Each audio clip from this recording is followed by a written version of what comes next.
So we will start with Jensen's inequality.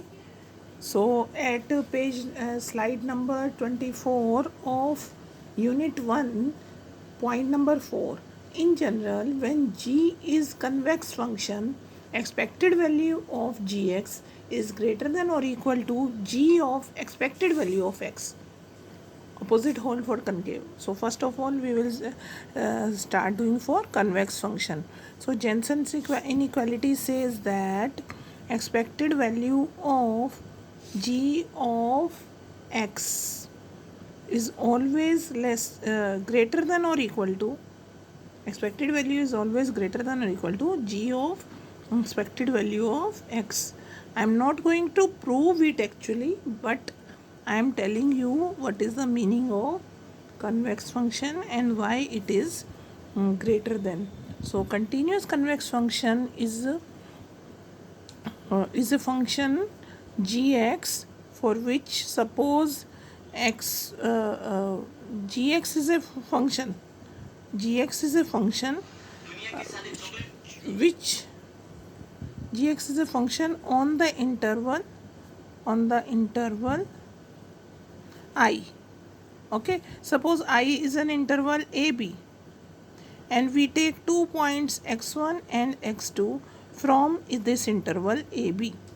Okay, so g of x1 plus x2 by 2 should be less than or equal to half of g of x1 plus half of g of x2. If this happens, then the function is known as convex function. Okay, convex function इस type की shape आती है इसकी, convex function की इस type की function की आपकी शेप आएगी. और अब आपका कह रहा है कि जो इसकी एक्सपेक्टेड वैल्यू होगी इस फंक्शन में, तो इसका एक एग्जांपल लेते हैं हम. एक एग्जांपल लिया आपने. अब gx जो है, अगर आपका लीनियर ट्रांसफॉर्मेशन है, अभी आपने किया था ना कि लीनियर ट्रांसफॉर्मेशन अगर कोई फंक्शन होता है, लीनियर ट्रांसफॉर्मेशन में तो expected value of gx is equal to g of expected value of x होती है. तो हम यहाँ पर लीनियर ट्रांसफॉर्मेशन की बात नहीं करेंगे. नॉन लीनियर ट्रांसफॉर्मेशन के लिए हम एक नॉन लीनियर फंक्शन लेते हैं. तो नॉन लीनियर फंक्शन हमने लिया expected value of x square, expected value of x square. So if expected value of x square exists, then we know that expected value of x square is always greater than or equal to expected value of x whole square. Since ये क्यों होगा, this is always expected value of x square is always greater than or equal to expected value of whole square, because here our function is gx function is x square, and we can see that gx is convex function. So convex function की एक तो ये पहचान होती है जो मैंने यहाँ पर बताई है, ग्राफिकल पहचान होती है, g of x1 plus x2 by 2 is always less than half of g of x1 plus half of g of x2.